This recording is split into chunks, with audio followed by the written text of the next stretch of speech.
We take you now to Chicago and Paul Harvey. Good evening, Americans. We are just never ready for this kind of thing in this country. We deplore the hotheads elsewhere in the world who change governments with guns, but we try to ignore the fact that now 4 of our own presidents have been cut down by assassins.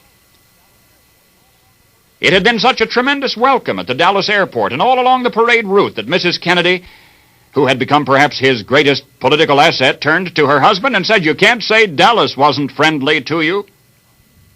Moments later, in the back seat of that open car, she cradled her husband's bleeding head in her arms, saying, "Oh no, oh no." Top speed, it was still 5 minutes to Parkland Hospital. Mrs. Kennedy did not collapse, no hysteria. When she entered the hospital, her chic fuchsia suit was covered with her husband's blood. President Kennedy, within 30 minutes, was dead from a bullet in his brain. There was another wound in the president's neck, which could have been from the same bullet.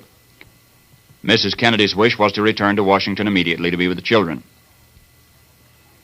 The bullets, by now you know, came from a warehouse window. On the 5th floor, police found the remains of some fried chicken and some paper. The assassin had waited there for some time. And a Mauser rifle with a scope sight, 3 cartridges fired, 1 still in the chamber.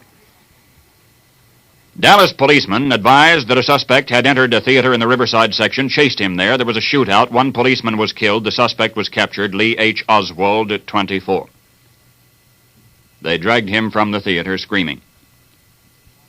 Evidence is piling up against him. He was employed in the building where the murder weapon was found.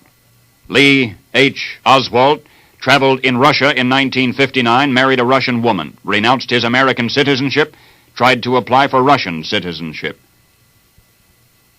And it's significant to me that Moscow radio today hastened to say that our president had been killed by extreme right-wing elements. Now it develops the assassin's allegiance was red. He wore a brown shirt, uniform of a Castro-communist terrorist, and he, Lee Oswald, is chairman of the pro-Castro outfit called the Fair Play for Cuba Committee. Governor Connolly, with a bullet through his back that came out his chest, fractured his wrist, underwent surgery. He is conscious, condition good. Vice President Johnson, who was riding in a separate car a considerable distance behind Kennedy's, was unhurt. Lyndon Johnson is now President of the United States.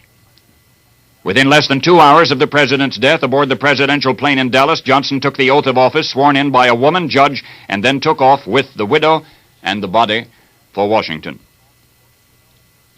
When the first news came today, before it was even confirmed that the president had been killed, a flood of sell orders hit the floor of the New York Stock Exchange. They rang the bell, closed down for the day, but before they could, industrials had plummeted $21.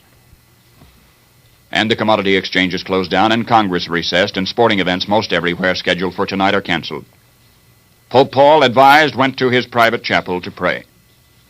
General Douglas MacArthur, in a telegram to Mrs. Kennedy tonight, said, quote, "I realize the utter futility of words at such a time, but as a former comrade in arms, his death kills something within me." The president's special car has a bulletproof bubble glass top, but the top was down today so that he could wave to the enthusiastic crowds.